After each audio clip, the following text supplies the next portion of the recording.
আপনারা দেখছেন তলাশ, তলাশ বাঙালির মনের ঠিকানা।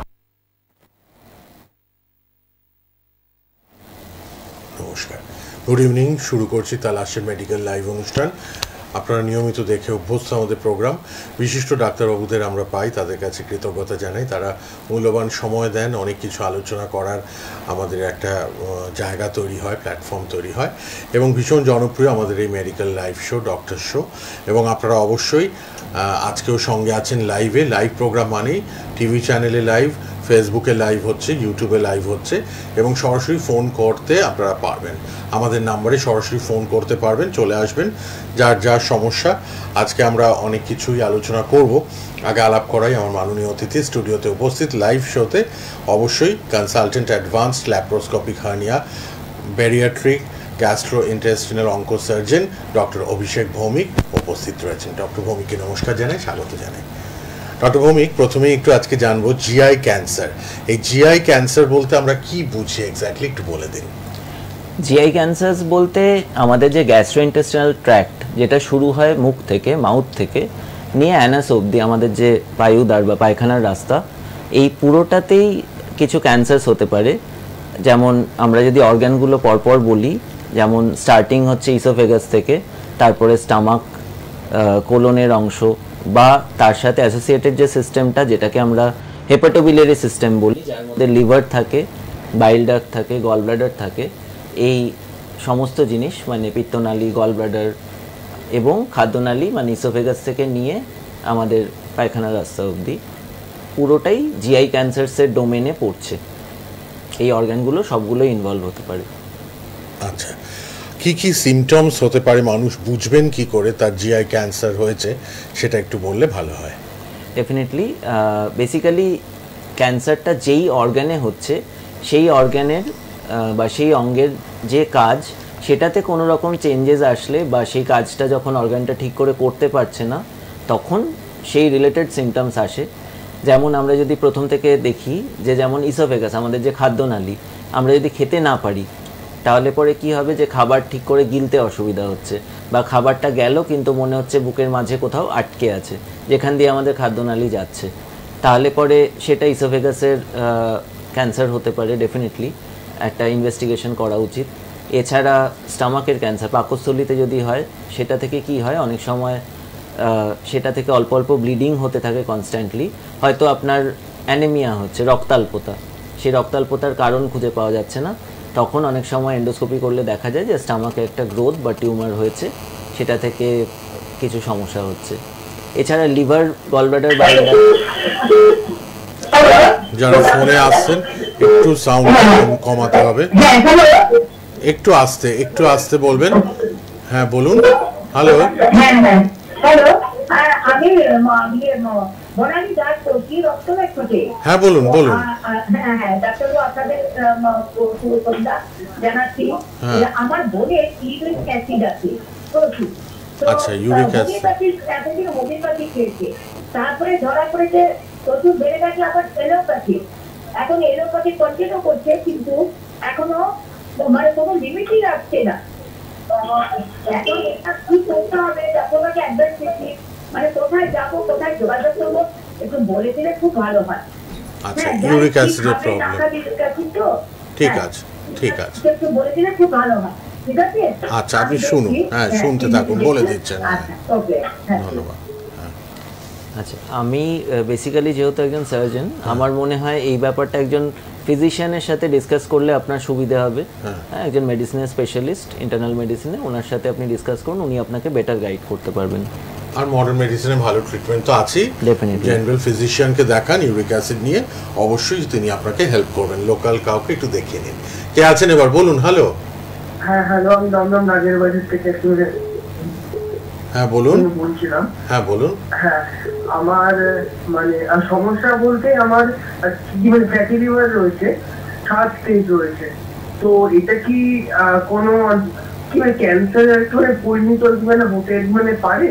আমি তো সেটার বিষয় জানতে মানে চাইছিলাম। আচ্ছা, ফ্যাটি লিভার 3rd স্টেজ, তাই তো? এটা ভবিষ্যতে ক্যান্সারের দিকে টার্ন নেবে কিনা এটাই জানতে চাইছেন, তাই তো?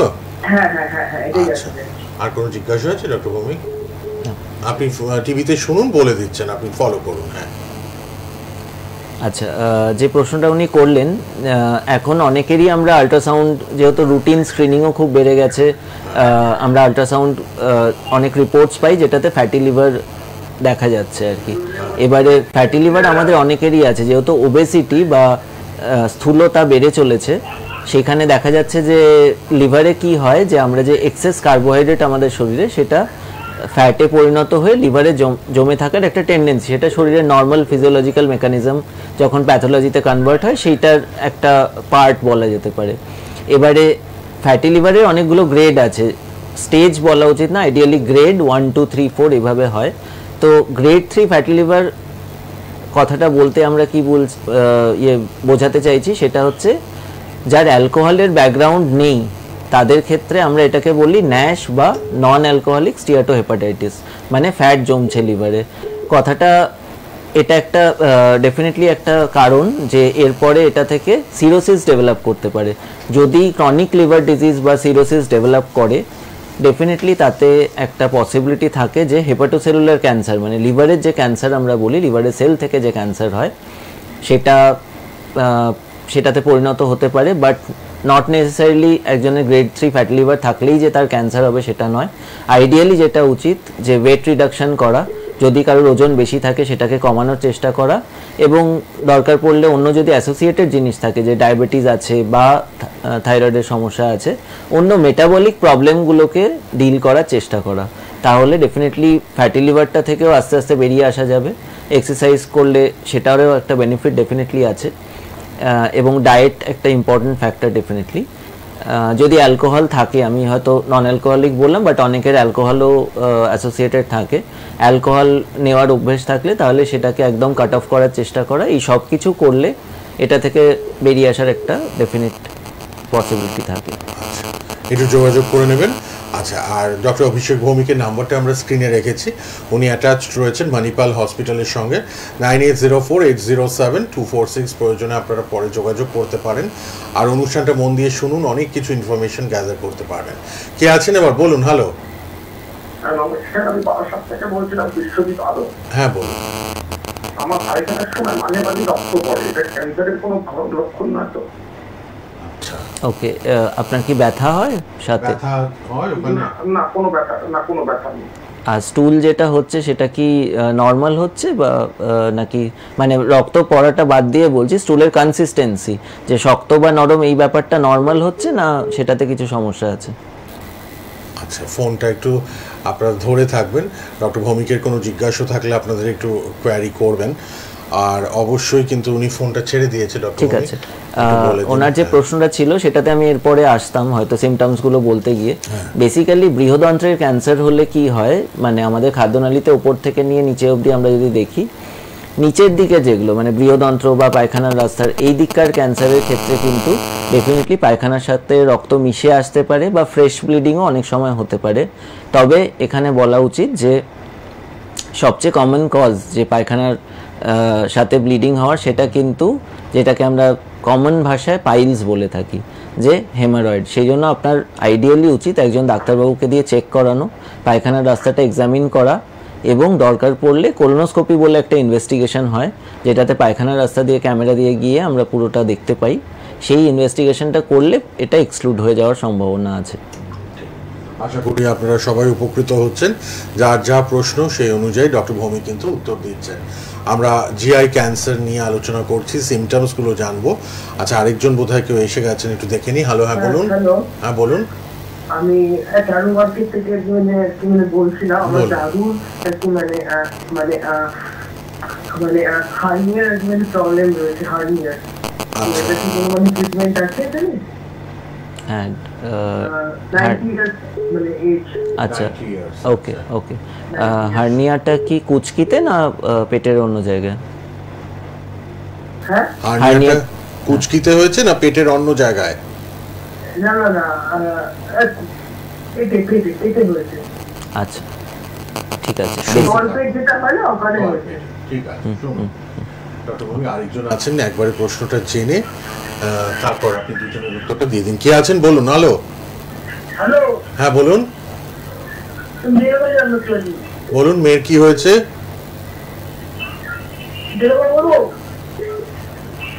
মেয়ের কোনো শারীরিক সমস্যা আছে? ডক্টর ভৌমিক আছেন, জানতে চাইলে বলুন। কনসেন্ট্রেশনের অভাব, আচ্ছা এটা তো বোধহয় কাউন্সিলিং করাতে হবে, সাইকোলজিস্ট দেখাতে হবে। আচ্ছা হ্যাঁ ডক্টর ভৌমিক, হার্নিয়ার ব্যাপারটা একটু বলে দিন, তারপর আমরা সিমটমসে আসবো।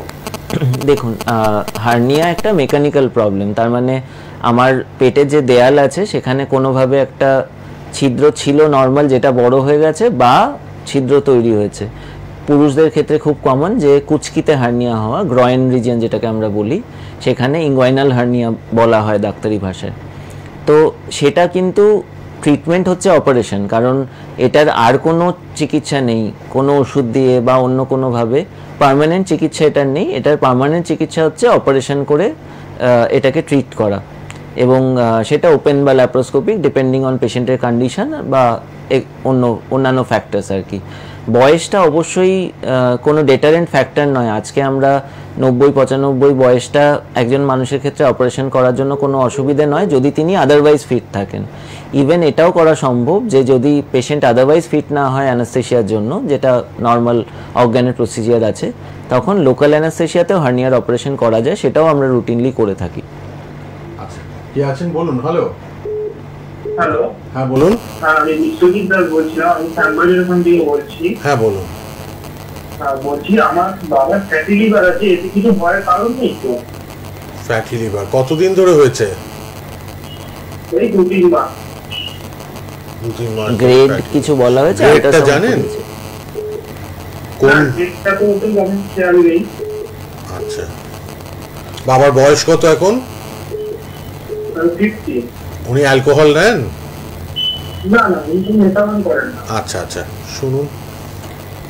ওকে, আমরা ফ্যাটি লিভার নিয়ে একটু আগে ডিসকাস করছিলাম যে fatty liver, early grade of fatty liver আমাদের অনেকেরই আল্ট্রাসাউন্ড করলে পাওয়া যায়, যেটা খুব একটা চিন্তার কিছু নয়। তবে অ্যাসোসিয়েটেড যে জিনিসগুলো, যে কারো যদি ডায়াবেটিস থাকে বা ওজন বেশি থাকে বা খাওয়ার প্যাটার্নে কিছু সমস্যা থাকে, হয়তো কার্বোহাইড্রেট বেশি খাওয়া হচ্ছে, ভাত রুটি এগুলো বেশি খাওয়া হচ্ছে, সেইগুলোকে কার্টেল করাটাই হচ্ছে মেনলি ম্যানেজ করার উপায় আর কি। কি কি করতে হবে বলে দিয়েছেন ডক্টর ভৌমিক, আর অবশ্যই ডক্টরের আন্ডারে ট্রিটমেন্টে থাকুন, আর কিভাবে খাদ্যাভ্যাস কিরকম হওয়া উচিত সেটা কিন্তু বলে দিলেন। কে আছেন বলুন। হ্যালো হ্যালো, বলুন।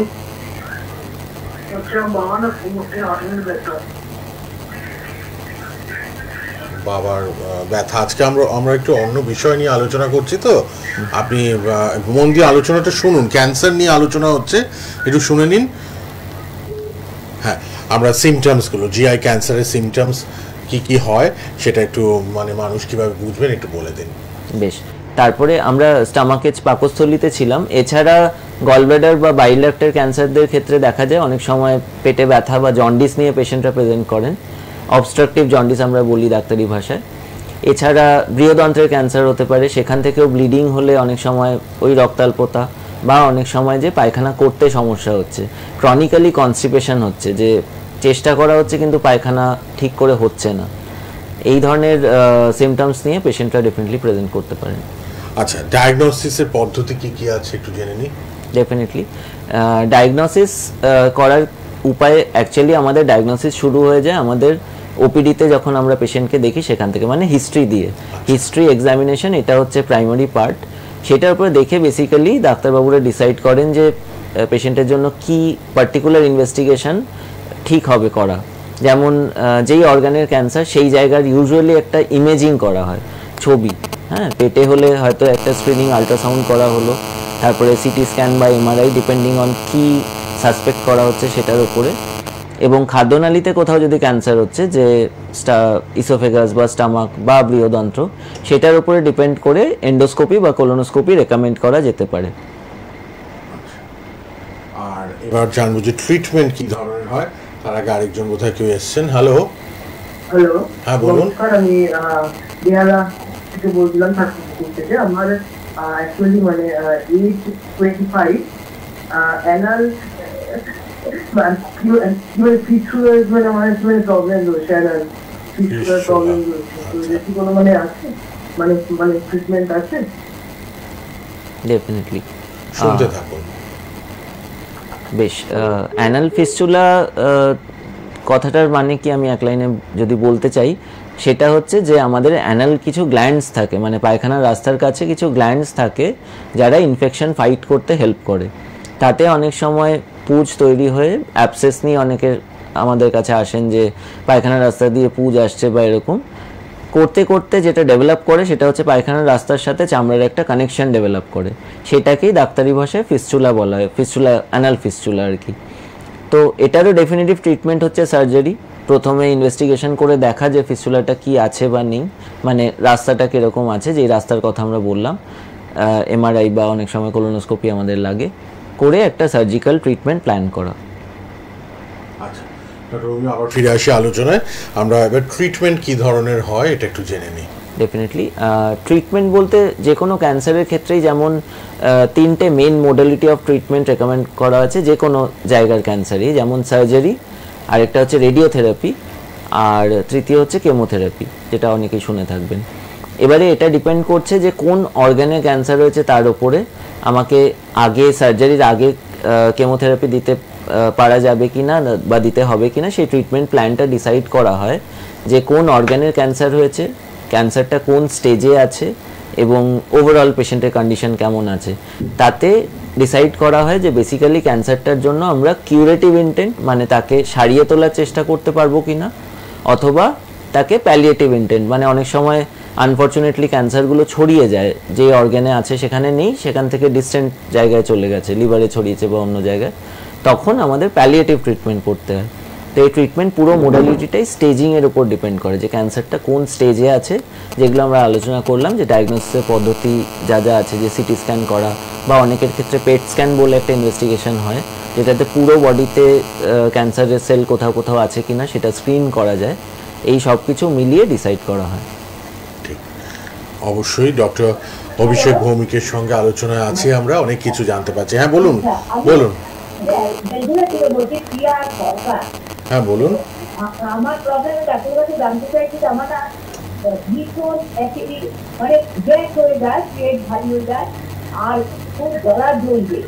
হ্যাঁ, মাঝে মাঝে একদিন দুটো ভালো থাকি, আবার সেই গলা জ্বালা করে। তো অনেক এলোপ্যাথি খাচ্ছি, ডায়াবেটিস থেকে ধরে অনেক খালি পেটে রোজ একটা করে খাচ্ছি, অনেকদিন হয়ে গেল।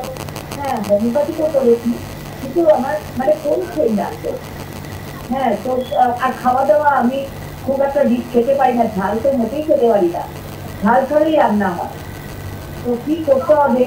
হ্যাঁ, একটু চা খেলে, একটু চা খাই, আর তার ভিতরে আমি কিছুই খাই না। হ্যাঁ, একটু গরম জলও খাই আমি সকালে সন্ধ্যায়। তো কি করবো ডাক্তার, কি মানে বলছেন? হ্যাঁ, কি মানে আমাকে খেতে বলবেন, একটু একটা জিনিস করতে, কোথায় কি করতে হবে একটু বলে দিলে মানে আমি একটু যেতে পারবো। হ্যাঁ, গিয়ে জানতে পারবো। মানে খুব অ্যাসিডিটির প্রবলেম। আচ্ছা ঠিক আছে, আপনি শুনতে থাকুন, বলে দিচ্ছেন, শুনতে থাকুন। ডক্টর ভৌমিক বলছেন কি করণীয়। ওকে, তো উনি যেই সমস্যাটা বললেন, আমরা অনেকেই ভুগে থাকি যে কারোর ক্ষেত্রে অল্প অল্প গ্যাস হচ্ছে বা অ্যাসিডিটি হচ্ছে, বা কারোর ক্ষেত্রে খুব বেশি হচ্ছে, যেমন উনি রিপোর্ট করলেন আর কি। কেউ কেউ হয়তো সকালে প্যান40 জাতীয় মানে কিছু গ্যাসের ওষুধ খাচ্ছেন, সেটাতে লাভ হচ্ছে না। এবার এখানে যেটা দেখার, আমরা যে জিনিসগুলো নিয়ে আলোচনা করছিলাম, কোন জিনিসটার মানে কজ কি এক্স্যাক্টলি আছে সেটা বোঝার একটা চেষ্টা করা, কিছু ওষুধপত্র খাওয়া, মেইনলি হচ্ছে যে অ্যাজ আ মানুষ বা অ্যাজ আ পেশেন্ট এটা আইডেন্টিফাই করা আমার কোন ধরনের খাবারে প্রবলেম হচ্ছে বা আমার লাইফস্টাইলে কিছু প্রবলেম আছে কিনা। লাইফস্টাইল বলতে যে অনেকের ক্ষেত্রে স্ট্রেসটা একটা কন্ট্রিবিউটিং ফ্যাক্টর হয়, অনেকের ক্ষেত্রে ঘুম ঠিক হচ্ছে না, বা আমি হয়তো খাচ্ছি, মনে করছি খাচ্ছি, বাট খাওয়ার প্যাটার্নটা খুব এরেটিক, মানে হয়তো খাওয়ার সময় ঠিক নেই, কারণ আমাদের স্টামাক যে অ্যাসিড তৈরি করে সেটা খানিকটা আমাদের শরীরের একটা রিদমিক সাইকেল আছে, যেটাকে আমরা সার্কাডিয়ান রিদম বলি, সেটার অনুযায়ী যে হয়তো আমি 9টায় খাওয়া অভ্যেস আছে আমার, তাহলে 9টার সময় আমার পেটে কিছু অ্যাসিড প্রোডাকশন হচ্ছে আর কি। সেই জিনিসটাকে মাথায় রেখে আমাদের এই জিনিসগুলোকে সাজানোটা ইম্পর্টেন্ট। এবং অবশ্যই যদি ক্রনিক্যালি কারোর অ্যাসিডিটি থাকে, অনেক দিন ধরে ওষুধ খাচ্ছি কিন্তু ঠিক হচ্ছে না, তাহলে হয়তো একটা পেটটাকে ইনভেস্টিগেট করার জন্য কিছু পরীক্ষা, যেমন আল্ট্রাসাউন্ড বা এন্ডোস্কোপি, এটা অবশ্যই একজন ডাক্তারবাবুর রেকমেন্ডেশনে গ্যাস্ট্রোএন্টারোলজিস্ট কাউকে কনসাল্ট করে এটা করা যেতে পারে। ঠিক, ডক্টর ভৌমিক যতটা সম্ভব অল্প সময় আপনাদের সুপরামর্শ দিচ্ছেন, আপনারা অবশ্যই পরে যোগাযোগ করতে পারবেন। 9804807246 হেল্পলাইন নাম্বারটা আমরা দিয়ে রেখেছি এবং উনি অ্যাটাচড রয়েছেন মণিপাল হসপিটাল কলকাতার সঙ্গে। Doctor Abhishek Bhowmik, consultant advanced laparoscopic hernia bariatric and gastrointestinal oncosurgeon তিনি। আমরা কথা বলছিলাম এবার একটু স্ক্রিনিংয়ের কি মানে কোনো উপায় আছে কি না এটা একটু জেনে নিই, তারপর আমরা জেনেটিক্স, যে আপনারা ভাবেন অনেকে জেনেটিক্যালি এটা হয়, তো সেটা কতটা সত্য সেটাও জেনে নেব।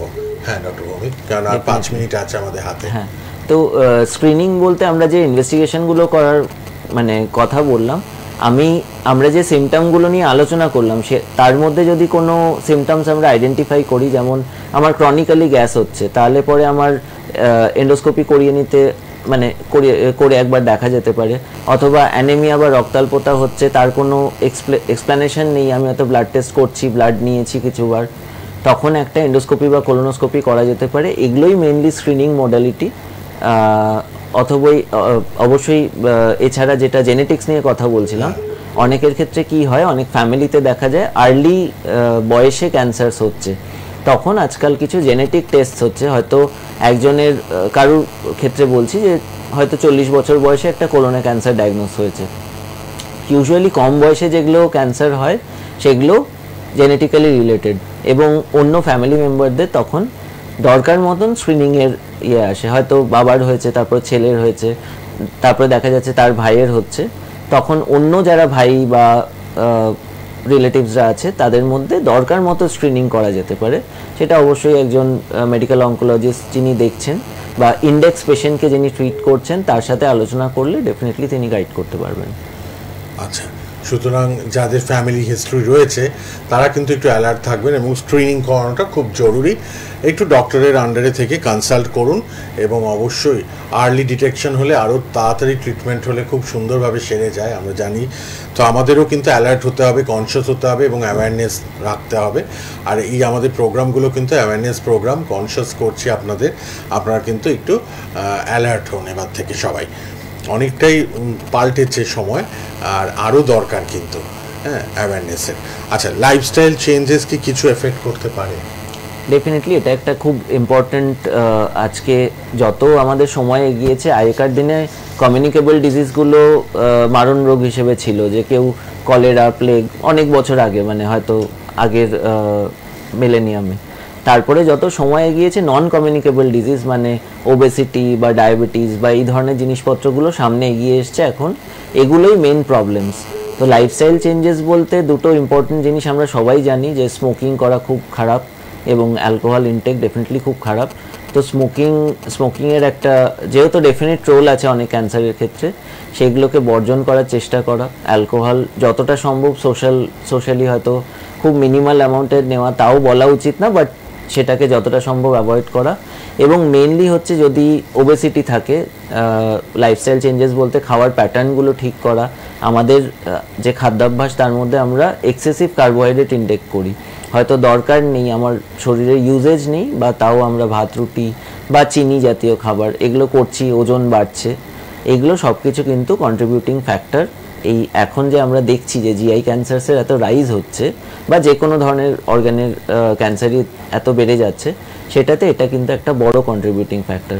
সেই জন্য জেনারেলি ফিট থাকাটা, রেগুলার এক্সারসাইজ করা, ওয়াটার ইনটেক ঠিক রাখা, জল ঠিকঠাক পরিমাণে খাওয়া, এই সব কিছুই একটা কন্ট্রিবিউটিং ফ্যাক্টর হিসেবে কাজ করে। ঠিক, অনেক কিছু জানা হলো আজকের এই এপিসোডে। আপনারা উপকৃত হবেন। ফেসবুকে, ইউটিউবে প্রোগ্রামটা থাকবে, বেশি করে শেয়ার করুন, সবাই যাতে এই ডক্টর ভৌমিকের আলোচনা শুনে একটু কনসিয়াস হতে পারেন। অ্যাওয়ারনেস আরও স্প্রেড করা দরকার আমাদের। ডক্টর অভিষেক ভৌমিক অ্যাটাচড রয়েছেন মণিপাল হসপিটালের সঙ্গে। দেখতে দেখতে একদম সময় শেষে চলে এসেছি। হেল্পলাইন নাম্বারটা আশা করি লিখে নিয়েছেন সবাই, 9804807246। কোনো প্রয়োজনে অবশ্যই কন্ট্যাক্ট করতে পারবেন। আবারও দেখা হবে। আর আজকে তো এটুকুই। তালাশে মেডিকেল লাইভ অনুষ্ঠান থেকে বিদায় নিচ্ছি। ডক্টর ভৌমিককে ধন্যবাদ। শেষ করলাম। ভালো থাকুন সবাই, সুস্থ থাকুন। নমস্কার। সোনার বাংলা।